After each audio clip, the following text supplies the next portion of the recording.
This is Andrea Kane. I'm with Northeast Iowa Community College. I'll be teaching HIT 352 Health Information Systems to you this fall of 2020. We start here in August, finish in December. This is a 3-credit class. Half of it is lecture and half of it is lab, so you will have lots and lots and lots of lab. You will be doing it through AHIMA's VLab, which I'll provide to you, and you'll also be doing it through EHR Go. So we do be doing plenty of simulations through our lab times. My instructor information is here. This is a syllabus review so that you know what I expect of you and kind of what you can expect of me. It gives us a chance to get to know each other a little bit better, and also kind of lays things out week by week what we'll be doing and overall just kind of what's going to happen with this course. If you want to take a look more closely at the syllabus, go to Brightspace under Content and then Course Materials. You'll find this syllabus in a PDF format that you can print off if you want. There's also the course guide listed there, so you can click on that and review that. The course guide is embedded in here a little bit, so you can see the content, but they're both available to you. So getting back to instructor information, this is me and this is how you can contact me. I do have an office on campus at Kelmer, but I will not be there this semester. With all the COVID stuff, it'll just be better for all of us if I work at home. So anyway, I don't have on-campus office hours, but I do have Zoom office hours, Mondays and Wednesdays from 2 to 4 in the afternoon and Thursdays from 6 to 8 in the evening. Other times by appointment, we can arrange that. Once you let me know you want to Zoom with me, I will send you back a Zoom invitation that you will have a dial-in number if you want to call in by phone, or a link that if you want to click on that, you can do that from your tablet or computer. I do have an iPhone, and I have had students who have asked me to FaceTime, that they have an iPhone too, and that's their preference. And that is fine with me upon occasion if we need to do that. But again, the best way to reach me is through my email, because I check that several times a day, even on weekends and holidays.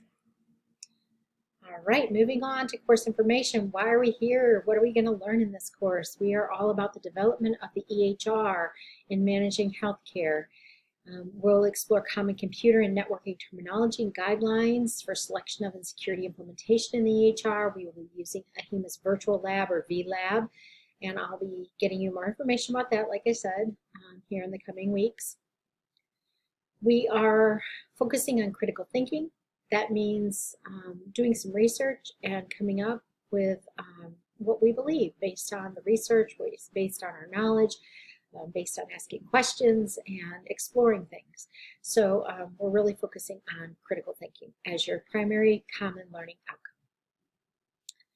Then when you talk about educational learning outcomes, these 5 are the ones that we are going to pursue. They have to do with the EHR and with data. Then breaking it down further, we have unit objectives, and these are our program learning outcomes. And each learning outcome has a set of objectives, and so that's what this is going through all of those. And these are scattered throughout in Brightspace, here in the syllabus, and even in the lessons that we'll go over. So I'll let you review all of those, and then we'll move on. There are 2 books required for this class.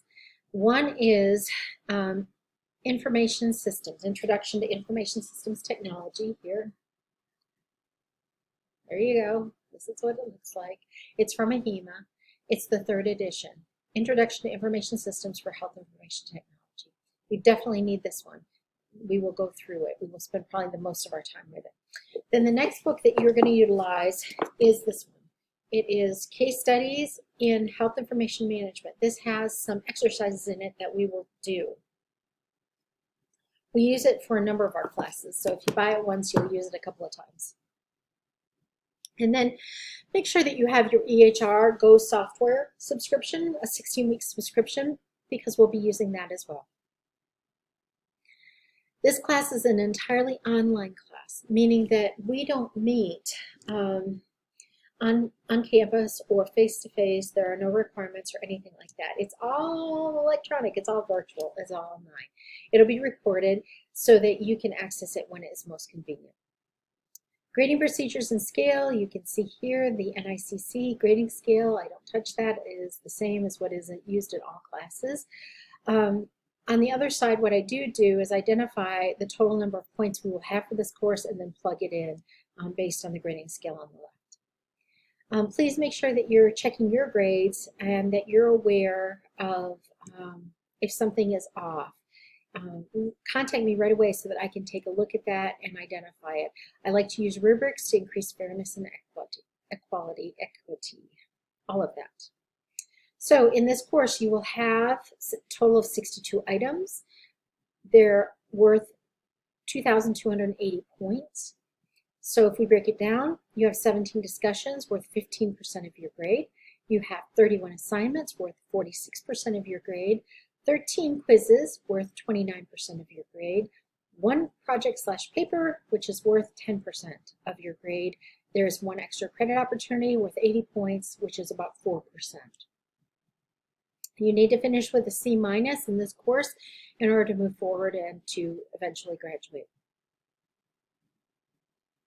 Well, actually, eventually graduate is probably closer for you than what you think.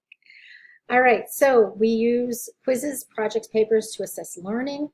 There are 2 things in this paragraph that I want to focus on. The first one is, do not start a quiz unless you are prepared to finish it. Because Brightspace thinks that if you log off the quiz or if you lose internet, that you're done taking the quiz and it marks everything that you have not completed as a 0. So, since your quizzes are one and done, meaning you get 1 chance to take the quiz, make sure that you plan your time accordingly and make sure that your internet is stable. And I know in this day and age, especially after the storms a week or so ago, internet is a real challenge for many of you, but you can come to campus. There are computer labs on campus where you can take quizzes and do those types of things, and I'll make sure that I post that information in an announcement in Brightspace for you. All right, we'll talk about cheating later under academic dishonesty. There is a course calendar at the end of the syllabus, and that's where we go over a lot of the details. Student course feedback. You have lots of opportunities to give us feedback, and we like your feedback. We want you to help us, NICC, me the instructor, and the course improve. So please be honest and constructive, helpful, matter of fact in your feedback. Assessment. We get assessed, you get assessed, the college gets assessed, we all get assessed. From the top down to the bottom up, we all are assessed. So it's just a way to see how are we doing, what can we do better, what do we need to change, those types of things. Attendance. Attendance in an online class. We do not take it as you would in a face-to-face class. But what I do is on Tuesdays, I look back at the previous week and I see if you've been engaged. Have you been doing your discussion posts? Have you completed assignments? Have you been turning things in, interacting, that type of thing? If you have, you're present. That's great. If you haven't and you haven't contacted me, you'll probably be marked absent. If you have contacted me because you've got something going on and we've talked through that, it'll be excused. So just be aware of that. Okay, academic dishonesty. I need to stop and take a sip here. All right. Not my favorite topic, shall we say, and I really hope that you and I never have to have a one-on-one conversation about this. The first paragraph pretty much says it all, how I feel. When you choose to cheat or plagiarize, you undermine yourself in terms of your professionalism, reputation, conscience, and integrity. Academic dishonesty is just not worth it. Choose to be honorable, do the right thing, regardless of internal or external pressures, and you will never regret doing the right thing. So, please be very careful to have academic integrity, academic honesty, and then we won't have to worry about anything. The next section is taken from the HIT handbook, and it's pretty standard. I'm going to spend a couple minutes on it really quick, just because it's very easy to slide down the slippery slope of plagiarism. And so let's talk about that for a minute. What is plagiarism and how does it happen? There are several examples of plagiarism. Plagiarism basically means you use somebody else's work and claim it for yourself. You don't cite them as an influence or as a source. So if you use a direct quote, use quotation marks. And I recommend that you cite the text. Make sure that you do that. You can't take someone else's words and say them and take credit for them. That's plagiarism. That's cheating. If you find ideas or topics or different things that you end up wanting to use and you just change the wording, make sure you credit the source. You don't have to have it in direct quotes because it's not a direct quote situation, but you want to make sure that you're citing that what you're sharing was who was it influenced by, or who originally came up with that idea. Do not present someone else's ideas as your own without proper citation. It is a great thing to sit down and talk with fellow students or another instructor or anyone, even family members, friends, and coming up with ideas. That's great. But just make sure if you're going to put it in a paper or in a discussion post or assignment, those types of things, that you make sure that you cite the source that gave you the ideas. The next one, there has become, unfortunately, a big business industry of creating materials that other people can buy, specifically college papers, and from what I understand, also some high school papers. The problem with this is that it's not yours. It's not your research. It's not your ideas. It is not your critical thinking involved. It's not written in your voice. And you are valuable. That's what NICC and I want to see, is you, your research, your ideas, your writing style, your perspective, all of those things. So please do not purchase a paper from someone and submit it as your own, because it will be fairly obvious if we've gotten used to your writing style and then something like that shows up and it's not the same.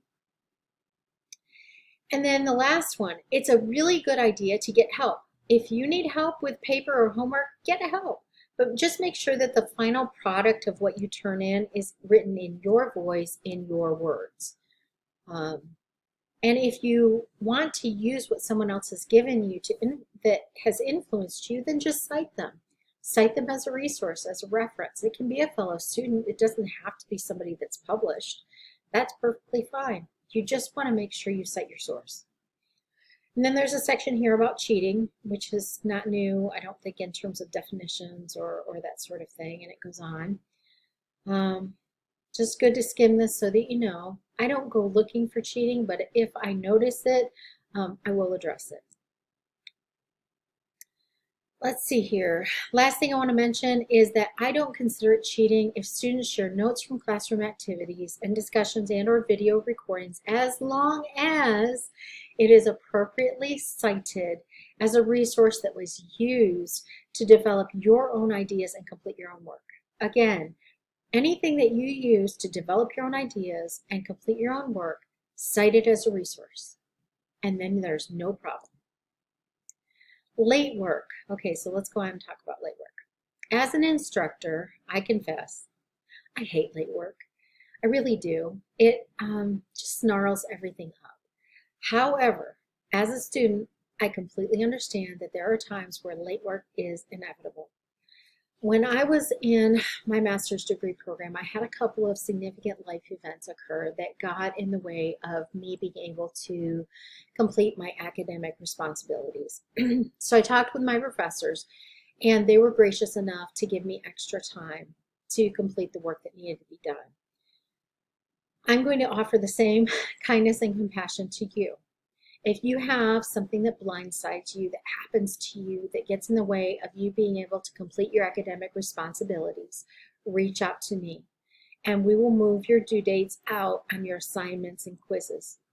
I cannot move due dates out on discussions because discussions happen the week they happen. That's when all of the materials are together. That's where everyone's getting online. They're commenting, they're encouraging, they're asking questions. It happens that 1 week. So to add something afterwards isn't a part of that discussion because everybody's not going back to that week and sharing and interacting with it.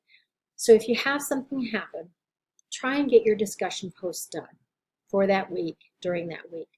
And then contact me and let me know we need to move out your assignments and quizzes. Okay? Because I want to help you succeed, but at the same time, there's got to be a bit of a balance there.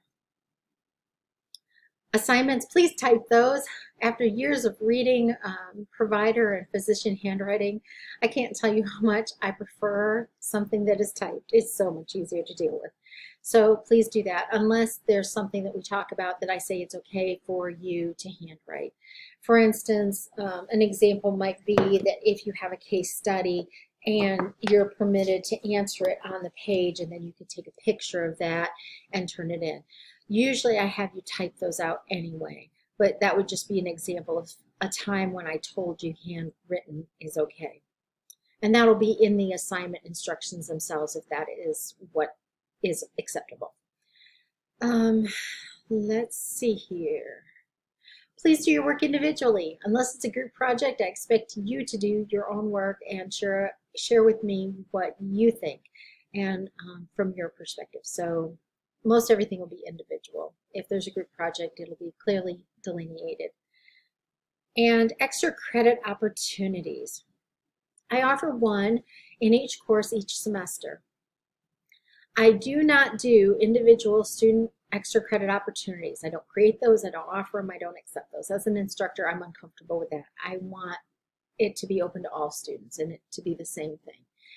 So just be aware of that. Also, if you lose points due to academic dishonesty, you cannot use your extra credit points to make up for that, just so you know. All right, technology in the classroom. This next section, I just put it all in my syllabi, no matter what the class is, just so that it's there in case something really strange happens and you happen to need to know that. Classroom conduct. All right.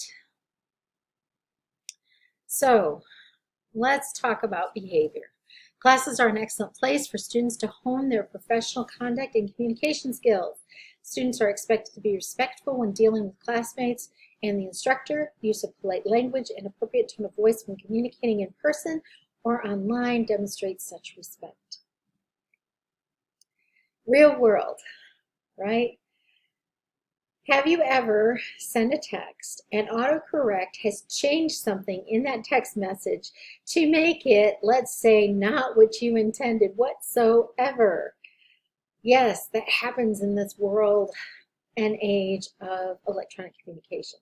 You can have the best intentions in the world, but if you click send before you have reviewed it, you may end up sending a message you didn't want to send, didn't intend to send, and it may actually be offensive to someone else, and that's not what we want to do. So, a couple of things to keep in mind. First of all, before you click send, make sure you go back and review your message. Review it thoroughly. Remember that communication is so much body language, tone of voice, facial expression, those types of things. And that doesn't come across in email. Make sure that it's not too abrupt, that it's not too blunt in its approach. You definitely want to be matter of fact, but there's a way to do it professionally, and then there's a way to do it offensively. So just try and really be careful before you hit that send button to review it and see if it's communicating what you want, how you want it. So that's the first half. The second half is if you are the recipient of the communication, please set aside your own emotions and what is going on at the time and read the message for what it is. Start out with a belief that the intent of the other person is not to be offensive. They may have made a mistake, but they're not trying to hurt you or harm you. So you really want to listen and read it with a professional perspective. In the business world, in the professional business world, you look at things for the content. You look at for what is the issue and how can it be resolved, or what is the real message being communicated, not what you may perceive it to be based on your own personal situation. Now, that's not to say that you can accept something that is offensive or that is truly inappropriate. That's not what I'm saying whatsoever. So let's clarify that right there. If you receive a communication that makes you feel uncomfortable, you need to immediately respond to that and go back to that person and say, hey, I'm not sure if you're aware, but when I was reading this, here are some things that concern me. And this is how I feel. And I think we need to discuss it further, and maybe do that face-to-face, maybe do that through Zoom, maybe do that another way so that you can see the full communication of the other person, their body language, their tone of voice, their facial expressions, all of that. So you definitely need to address something that shouldn't be the way that it is. But if it's just sort of short, matter of fact, straight to the point, understand that that's not necessarily a personal message to you. Sometimes if we have something going on in our lives, that influences how we hear the message or what we perceive the message to be. And we really need to go back to, what is this really about? And oftentimes it's not about us, it's about the content and the issue at hand that's trying to be resolved, or the message that needs to be sent and understood. So just let's have mercy and compassion with one another. Let's start out from a good intent and let's receive it in a good intent. But if it's inappropriate or what have you, we need to deal with it immediately, because that is not acceptable. All right, so I think I beat that to death enough. Hopefully we can move on. All right, additional information. So Learning Center. If you have not ever utilized the Learning Center, there is one on each campus as well in Dubuque, and they are great places. Wonderful people who are eager to help you with whatever you need. So make sure you reach out to them and you utilize that. In terms of access, there is the Read, Speak, or Listen button in Brightspace, and if you are an auditory learner, this is a great function, as well as if you have an accommodation that this could be helpful with. So don't hesitate to use this as well. Of course, copyright. Occasionally, I get this wrong. And one of the instructional developer folks will reach out to me and say, oh my goodness, you used something, we got to get it off. And so that may change your assignment a little bit, or it may change the discussion content, that type of thing. So just be aware if something slips away, that might be why it happened. On the other hand, make sure that if you're using something that it's also that you're following you're following copyright rules as much as you possibly can. And we'll just work together on that. And I talked a little bit about guidelines for electronic communications and the etiquette surrounding that. But there is also something called netiquette, and that is available to review about how to be civil in discussions. And I think that brings up another point. We're not all going to agree, and that's not a bad thing. That's a good thing. Sometimes we each have different perspectives, and as we share our perspectives, we grow from that. We learn new ideas. We learn ways to respect other people and other cultures and other perspectives. It's all good, but we need to keep those discussions civil and come at it from a standpoint of all perspectives are valuable. Let's listen to them, let's share them, let's take what we can, but I want you to all think for yourselves. And part of that is being able to agree, disagree, find new information.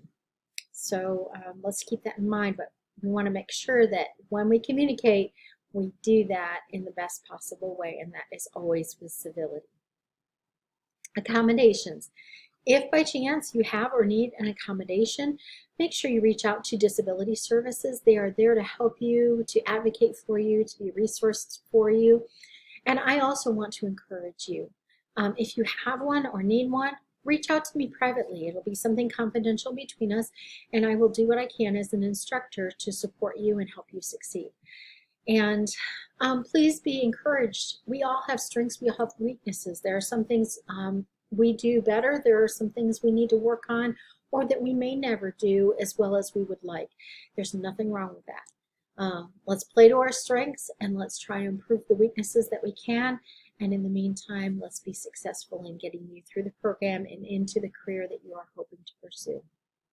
Statement of non-discrimination. It is the policy of NICC not to discriminate on the basis of race, color, national origin, sex, disability, age, employment status, sexual orientation, gender identity, creed, religion, actual or potential parental, family, or marital status in programs, activities, or employment practices. And what this basically means is there is no discrimination. It should not happen. We do not support it in any way, shape, or form. We want you to be successful. We are here to help you be successful, and that is what we're focusing on. All right, course calendar. So sort of an introduction to the course calendar. Deadlines are clearly indicated in Brightspace, or they should be, or they will be. Brightspace is sort of my place of truth. It's where everything is. If there are any conflicts, I will put in an announcement. I will update Brightspace, those types of things. If you are unsure when something is due, check Brightspace first. If you're still not sure, shoot me an email and we will get that resolved. I like to have discussions open early whenever possible so that you can complete those in advance. Just don't forget you need to go back the week of the discussion and reply to at least 5 of your classmates' posts. Sorry, just a second.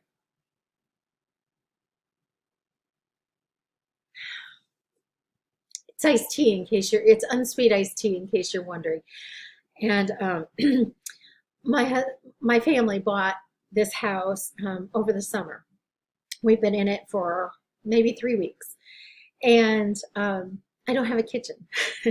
We are renovating. And so I'm using a lot of plastic and paper items that I don't normally use because I don't have a dishwasher, I don't have a sink, I don't have a kitchen. All right, moving on. So discussions, they open early. You can post early. Make sure you reply to at least 5 of your classmates. The discussions open on Tuesdays at 12:30 in the morning and they close on Mondays at 11:30 at night. There are rubrics for most of the discussions and it's pretty much the same rubric. But make sure you take a look at that so that you understand what I'm looking for and how I will grade. I think that's very fair and honest and open and equitable to give that to you up front so that you're very aware there's no surprises. We are doing the video review syllabus right now. I wanted you to watch that first because it has a lot of good information in it about graded items. You aren't graded on watching this video, but it is set up as an assignment, which means when you finish, make sure you click submit within the assignment so that it marks it as being done. I encourage you to watch the weekly lecture videos. I'll be doing those and they'll have helpful information in those for you. Helpful not only for the quizzes, but also for real-world examples. They are not graded and they don't require confirmation of completion, but they only benefit you, so take advantage. Assignments, there are regular assignments and special assignments. Regular assignments usually don't open early. Occasionally I'll open a couple of them early if I think you might need extra time on them, but otherwise regular assignments, they open on Tuesdays and close on Mondays. Special assignments, I try and open at least 3 weeks early so that you have plenty of time to work on those. They also open on Tuesdays and close on Mondays. Regular assignments, most of them have the same rubric. And again, take a look at that before you start so you know what I'm looking for in the end product. There are usually different rubrics for the special assignments. Sometimes it's the same one, sometimes each special assignment has a different rubric. So just watch out for those. One other point to make for this class particularly, we do a lot with EHR Go and AHIMA's VLab. Those will not have rubrics. Just so you know, those will not have rubrics. It's more of a content type of grading situation, right or wrong, coming right out of VLab or AHIMA. So don't be shocked if your EHR Go and AHIMA VLab assignments do not have a rubric. The extra credit opportunity also does not have a rubric. Quizzes will open on Thursdays at 12:30 in the morning and close on Mondays at 11:30. They are 1 attempt only. They are time limited and they are graded based on correct answers only. Most of them are multiple choice questions and Brightspace will automatically score and grade these for you. The purpose is to demonstrate proficiency with the materials that you learned over the chapter or chapters being tested. Okay, so we are on to the course guide itself. All right, let's take a look. Week 1, you have this video review of the syllabus. There's class introductions discussion and challenges of EHR discussion. We have an assignment with healthit.gov, that website. And then there's a case study in our handy dandy case study book. Okay, there's already an assignment in there, that week 1. Then this shows you the topic. Notice the topic, the point value, which educational learning outcomes from the course objectives, and which program learning outcomes from the learning objectives are being covered. So week 1, it's EHRs.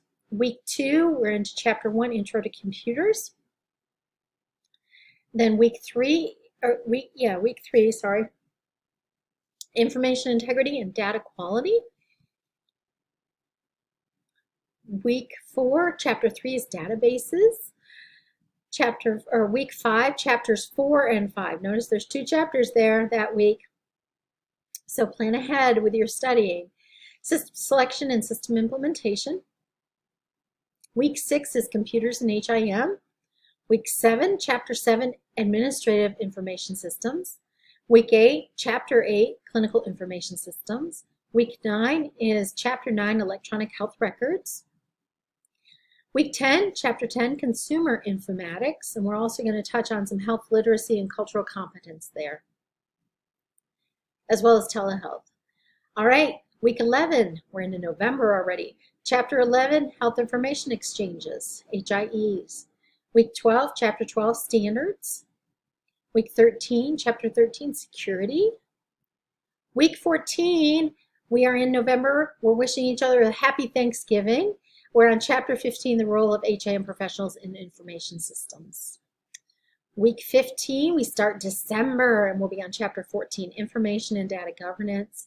And then week 16 is our last week. Can you believe it's August, but we're talking about December, and that will be our other assessment week where we really go back and we look back in our discussion. We complete some final assignments and assessments and those types of things. All right, that is pretty much it for the course guide. These last couple of pages here, we are required to have certain domains and competencies in our courses in order to meet AHIMA requirements so that you can sit for your national exam, certification exam, and pass with flying colors, which is always our goal and our intent, as well as teaching you about the real world so that when you leave us, you can hit the ground running and hopefully start moving into the career that you have hoped about and dreamed about and worked so hard for. So this here is information, just FYI information. It's really here more for me than it is for you, but it tells you under each domain that is associated with this course, the competencies that AHIMA requires we teach you or that you meet at the end of the course, and then the Bloom's level of education that's required. And you're saying, okay, what is Bloom's? I've never heard of Bloom's. It's a taxonomy. These are the levels of education. Your first level is remember. You're given facts, and the opportunity for education is, do you remember those facts? The next one is understand. Do you really understand? Again, organize, compare, translate, interpret, describe, those types of things. Do you understand? The next level is apply. Once you understand, you can apply the knowledge. And what are you doing to apply it? Then after that, it's analyze it, then evaluate, and the highest level in the taxonomy is create. It's using it to create something. So those are the Bloom's taxonomy levels. This just lists for you the domain, the competencies under that domain, the AHIMA Bloom's level that they require. Then here is HIT 352, the assessments and activities that we do to prove that we are meeting that. And then here's the Bloom's level that we try and meet in those activities to prove that you have met the requirements. So it's just there as informational only. All right, that is it for this syllabus review. I hope you are well. I look forward to getting to know you. I look forward to having a wonderful class. I know that this one's going to be a bit challenging because VLab and EHR Go in and of themselves are a challenge to deal with at times. But it's a great way for us to get hands-on with IT systems before you leave school. All right, take care. I'll be back to talk to you again soon. And let's make this a great semester.